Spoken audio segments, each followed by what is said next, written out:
everyone. Thank you so much for being here. Thank you for having me. I am super excited to talk about marketing at Klaviyo and generally how to build a hyper-growth marketing engine.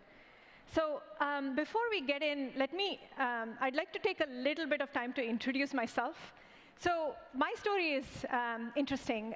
I started my career as an engineer, and to be honest with you, I was really bad at it. I was probably one of the worst software engineers you could meet. So I called myself a failed engineer. And then by a long kind of circuitous route, I ended up in marketing. And for the longest time, I didn't really believe in the power of brand and storytelling. My whole focus was growth, performance, data, automation. I just loved that shit. And then after a long time, I started to think, oh gosh, I can't really change any consumers' minds with all of that stuff. If I really need to understand customers' aspirations and figure out how to emotionally resonate with them, I really need to understand brand. And that's when I kind of understood the power of brand and storytelling. And so I was able to bring the two kind of halves of marketing together. So I call myself a reluctant marketer just because I came at this at a kind of a zigzaggy way. And today, my role is focused on helping build this engine. So I think of myself as a scientist who's also a marketer, who's trying to bring the data and the science and the art and the creativity together to achieve the best outcomes possible. So I've kind of gone around a little bit. So I've worked in hyper-growth companies, big companies, small companies, not hyper-growth companies. It's been a lot of different flavors. And the one thing I will say is hyper-growth companies are just a completely different animal. The kind of decisions you have to take, the kind of choices you have to make, the kind of trade-offs you have to make are not the same as in any other kind of growth environment. So I'm hoping I can share with you all some of the things that I'm thinking through and some of the things that I'm building at Klaviyo and what I've built in the past that might help. So one quick thing about Klaviyo is, before I joined, we were a very, very heavy word-of-mouth driven company. So our product has an amazing product market fit. We have tons of raving fans. They spread the word. We have this beautiful, virtuous ecosystem, loop of people who talk about us. They come back, and more people come. But marketing was completely in its infancy. And so my mandate from our CEO and the board was figure out how to make this more of a professional organization. And so you have this company that's already growing crazily.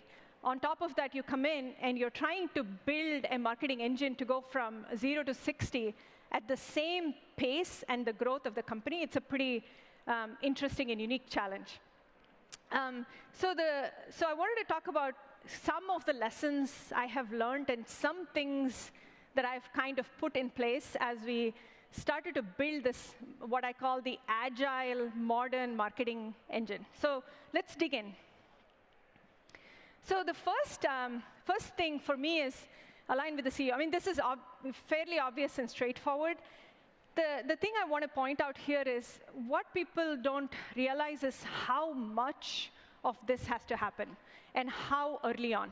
So to be honest with you, almost every company that I've done in the past 3 years, or 3 companies or so, I started this process of aligning with the CEO in my interview process. It's how deep that gets. I start digging into what is the company strategy, what is the product strategy, what is the product vision, what is the path to market leadership, what are the different go-to-market options, what are the assumptions we are making about the market and the business and all the kind of stuff. And so this is what is going to create a really strong foundation and grounding of how the company was built, what were the principles the company was built on, what is the principles the product was built on, and what we see as the extensibility of the product and the platform. What I have found over and over is if you have a founder or a CEO with a particularly large vision, they're thinking 20 years out. They're thinking big, far-reaching, wide kind of visions. And it's the job of the CMO to bring it down to the 1 year, the 5-year mark, and to really figure out how to distill that down to what we can do now, tomorrow, 3 years from now. So there's a lot of stuff there around how to really get into the minds of the CEO and the founder. The other interesting thing about this is there is a lot of stuff to figure out with the CEO on what your communication style is. We do a lot of things together jointly to think about the category, think about the brand, how do we position the brand, how does the brand reflect what the company should be. And if you're not communicating seamlessly and in a certain flow, it's just really hard to get on the same page. So one of the tips that I have used is, I have weekly one-on-ones with my CEO, who's Andrew Bialecki. And then that one-on-one is just generally to focus on the here and now. This is the decision we've taken in marketing. Here's some of the stuff we're doing. Here's the progress update on a couple of things, et cetera. But then I also set up these mind meld sessions with him on a completely ad hoc basis. And that's like 2-3 hours long. It's what we call blue ocean thinking. And those topics might focus anywhere from how do we think about this category to what do we think the impact of blockchain is going to be on our business. So it's as broad and far-reaching as that, because that's how you start to really get connected. Another important thing not to forget is very, very important to know what is the role that your CEO wants you to play in the leadership team. There's marketing being kind of amorphous and fluid. There's almost always a different role that you're expected to play as a head of marketing in those leadership team meetings. So super important to get aligned and coordinated on that. But in parallel, you also want to start thinking about your team. There's, as I've built teams from ground up, the one thing that's been really, really clear is obviously hiring. And again, that's super obvious. But the caveat or the nuance to hiring is this, which is you have to hire at the right level for the context you're in. Meaning, there are some contexts some functions where you need to bring in the doers, the people who can roll up their sleeves and get it done. There are some functions where you have to bring in the strategists, the people who are going to set the vision and the strategy and think about how to lay the foundation for a lot of different things. And I've made mistakes on both ends. I brought in people that were too junior, which meant that we couldn't do any of the strategy stuff. And then I brought in people who were too senior, which meant we couldn't get any of the urgent things done. So you got to figure out how to right-size the team. My first hires at Klaviyo, the first 5, were my head of brand, my head of product marketing, head of performance marketing, head of self-serve, and my head of analytics, ops, and research. And there's a reason for those being the top. They are all what I would consider really strategic functions within marketing that you want to bring in a pretty senior level who can then think about what the next 2 to 3 or 5 years looks like. And then I call out this thing called talent dense organization. Everybody in my team right now is focused on hiring people who basically exhibit 4 characteristics. One, they have to have some level of strategy or strategic thinking. They have to be able to roll up their sleeves and get things done, even at the size that we are. They have to demonstrate agility, because at a hyper-growth company, nothing is constant. Nothing is static. Every day brings on a new challenge. Every day there is a new problem to be solved. And then the last one is EQ. Especially in high-growth environments, stress, there is nothing like a non-stressful day. Every day you're going to have all kinds of challenges, and because it's so fast-paced and dynamic, you need to have people who are centered, grounded, who can have the right kind of communication if needed, who can push when needed, and there's a whole bunch of things around that. So I personally have always preferred EQ over any amount of IQ, because that's what makes strong teams. The other thing that I want to point out is you cannot operate in a silo. So what I do a lot of the times is make sure I build these communications protocols with my head of HR, CFO, my head of product, and so on, because they, at the end of the day, they are taking your vision and amplifying it to the rest of the organization. Last thing on this, I have made the mistake in the past of growing faster than my process. What I mean by that is we scale up so quickly. We bring on all of these amazing marketers. All of them are going to need tons of things like creative and assets and campaigns that they want to run. And there's a sudden explosion in output. But if you're not organized, when that goes out in the market, it is sheer chaos. You're not telling a compelling story. You're not putting the right kinds of things in place. And so without the right kind of processes, you're not going to get organized, particularly in a high-growth environment. So don't grow faster than your process, and make sure you're always thinking about, if you have 10 people today, how are you going to when you get to the 10x of that number of people, does your process scale up along with you? It's a super, super important kind of future casting skill to have. The third one is, so you have the founder and the CEO on the one hand who has a vision. You have the product team on the other hand who have a vision. You have the sales leadership team that brings a certain level of vision. Your job there is to be the person with the best pulse on the market. You have to bring the market realities to bear to the company strategy and say, is this actually landing the way we want it to? Are we making the right assumptions about the market? Do we know for sure that our market segments in this way that we want them to? Do we know that these feature sets are going to be useful to the audience that we want to go after? So there's a whole lot of market intelligence that, as marketers, we have to bring back to the organization. So what I tell my team is, we have to be the experts in customers, customer attitudinal segments, meaning how they think, what their mindset is, how they are thinking about different products, all that kind of stuff, and then customer journey, where they are in their customer journey. So it's not enough to just look at demographics. You have to get deeper into attitudinal segmentation. So I don't know if you've heard of this framework called Where to Play and How to Win. It was created by A.G. Lafley, who was the CEO of P&G. It's a great framework. The Where to Play really defines your market, where you should put your bets. And the How to Win talks about the specific things that you can go execute towards. So in my team, we follow that. The first things we kicked off with our head of research was the TAM, market research, segmentation, and we do a lot of different things around the customer journey research studies, specific questions into why do these people switch from this solution to this solution. So we do a whole bunch of things to surround ourselves with customer insights and customer data. And in doing so, we've become kind of the central, grand central station, if you will, of all of the customer insights. And we kind of tie it with what the CS team is hearing, what the sales team is hearing, what our product team is hearing, and we merge everything together to create almost like a 360-degree profile of the customer.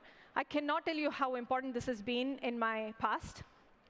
In a lot of the product-led companies, as you can imagine, there is a strong gravitational pull towards being very, very feature-centric as a company. So most companies are thinking, I'm just going to build this feature, and people will come. I'm going to throw it out there, give it to marketing, and they're going to figure it out, and people will come. Might be true, but a lot of the times, you're still losing a lot of people on the edges, customers, that don't necessarily care about that product, might be interested in something else. So it is the job of marketing to kind of shine a light on the market and the people that you're underserving. All right. Big question that we constantly talk about we have a little CMO group. Big question we talk about is, how do you balance the short term versus the long term? You go into a new role, almost within the next 6 months, you're going to be expected to show short-term results, whether it's MQLs or pipeline or customers or leads. But at the same time, you know that you have to build for the long term. You know that you're going to be expected to deliver 18 months from now. So how do you do that? And the way that I think about it is, you have to operate on two different what I call motion reels. The one motion reel is here and now. So the next quarter, next month, next week, what are the things that we are doing? The second motion reel is the next 12 months out, 18 months out, what are we trying to do? And the job of the CMO, in my opinion, is bridging the two. You're always trying to bring the two together, saying, OK, we are doing all of this stuff that just kind of adds up to the long term. But the other thing I've tried to do, which has been pretty successful, is I challenge my team to come up with one low-hanging fruit opportunity per month. So every month, each of my directs and me, we sit down together and say, what can we do that we can jump on this month, that we can go find some success in, or even fail for that matter, but learn something from? And I can tell you, it builds a tremendous amount of confidence in the team, because you're starting to kind of accumulate those wins, and that just creates this magic word called momentum, which when you go into a new role, you need. And then this is a pretty dramatic statement, but when you go into a new role, you've been basically hired because you know something really, really well. But in the last 3 companies I've been at, every single time, 6 months in, I'm like, OK, throw out this old playbook. We have to create something new. Because you're outgrowing that playbook so quickly that you have to be very agile in thinking about what's worked for me in the past, take some of those learnings, some of those timeless classic things, add on a few things, and create new ones, and definitely discard a few that don't work. For instance, one thing that we found is self-serve motion for us. I've always felt it is one of the most incredibly powerful go-to-market motions. In a previous company, what worked as self-serve is actually not working in the same way here. So we've had to change our definition of self-serve. And that's the kind of playbook that we have to create. All of this is on a bedrock of experiments. So I asked my team to think about how do you create the right experimentation mindset and DNA in the company. So with each of the stuff that we take on, we are always looking at how do we create an experiment based on either some kind of data or gut-based hypothesis, and then how do we create what I call a stacked experimentation culture? So run the experiment, learn, fail, or improve, and then use that to go on to the next one, and it just keeps stacking up. And the sum total of that becomes this institutional knowledge and intuition that is extremely critical for any marketing team, however data-oriented it is. So this brings me to the last point on the slide, which is intuition is extremely, extremely critical, particularly in a high-growth environment when you're having to take almost like lightning speed decisions in some areas. You don't have the data. Every problem is new. Your every day brings on a new either opportunity or challenge. You're going to have people who can use all of the information and the historical data and say, all right, I think these things have worked for us, so let's go try this thing. And so that's the kind of culture you want to create in every level of the organization. And the last one is a little bit of a personal kind of anecdote. I have been extremely bad at this, which is I've not prepared myself for a roller coaster. Every single job I go to, which in one of these hyper-growth environments, I'm like, oh, I'm just going to go do this, and everything is going to be fine. But you are going to have ups and downs. Things work, things don't work. Every single day is a new day. So what I tell my team is it's about this idea of you're forming and norming, right? All of us are familiar with that. But instead of storming, we just have to get to performing as quickly as possible. And then from performing, you have to get to outperforming as quickly. And that's kind of the gradation or the life cycle that we have to go to. And in all of this, my role as a leader is holding both these ideas of compassion and accountability. When I mean compassion, it's about making sure that people are delivering at their best. They're getting the best out of this experience. But at the same time, you also want to make sure that you're holding people accountable. And those two, for the longest time, I didn't believe they could go together, but they do. You have to have that kind of dichotomy. it's OK to screw up. And man, I have been there so many times. In fact, I just had a conversation with my CEO a couple of weeks ago where he said, everything is going great. How are you feeling about it? I was like, yeah, I don't think I'm doing that great. And so he asked me why. I said, there's so many things I wish I'd done better or could have. I wish I'd known better. And he said these amazing words, which is, look, you're trying your best, but we are on a journey together. We are on an adventure together. Don't ever forget that. And that's the kind of culture that I want to create in my team, which is, it's about an adventure. It's about, you don't really know where you're going. You have to be focused on the goals to get there, but consider this as a really big adventure that we can go after. So I tell my team about this idea of hold your goals tightly, but your path lightly. Because the path is always going to change. As long as you hold your goals really close to your heart, it doesn't matter what path it's going to take, you'll get to those goals.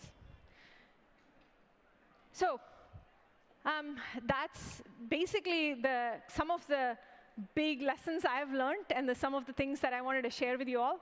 Just to recap, even though this is obvious, getting aligned with the CEO and their vision is extremely critical for the marketing team, particularly when you're thinking about creating or recreating and redesigning a brand from ground up. Building the right size team, hiring the right people who can both, what I call, shoot and aim and shoot at the same time, it's extremely critical. It is not an easy thing to do. Hiring generally is very hard, but hiring the right people is exponentially hard. But that's where you get the highest leverage, once you have the right people in the team. Building the right processes that go alongside or that wrap around the team, again, critical, because otherwise it will end up in chaos. Taking on the ownership of the customer and the non-customers, and more importantly, actually, what I would call the rejectors, the people that have rejected your product, is extremely important as well, because you must know the market more than anybody else in the company. Balancing the small stuff with the big stuff, running on 2 speeds, so the here and now, and then the medium to long term. Again, another very crucial skill, both as a leader as well as the skill that you want to bring down to your people. And then finally, creating a playbook, like really thinking about what's going to work in this environment, what are the levers, what are the growth tactics that are going to work, and creating that playbook for yourself that's unique to that situation is super important. And finally, don't forget, this is as much about the team as much as about you, and you have to be careful about how you manage your own time, energy, and the amount of work that you're putting into it. Because if you're not taking care of yourself, you may not be taking care of your team as much.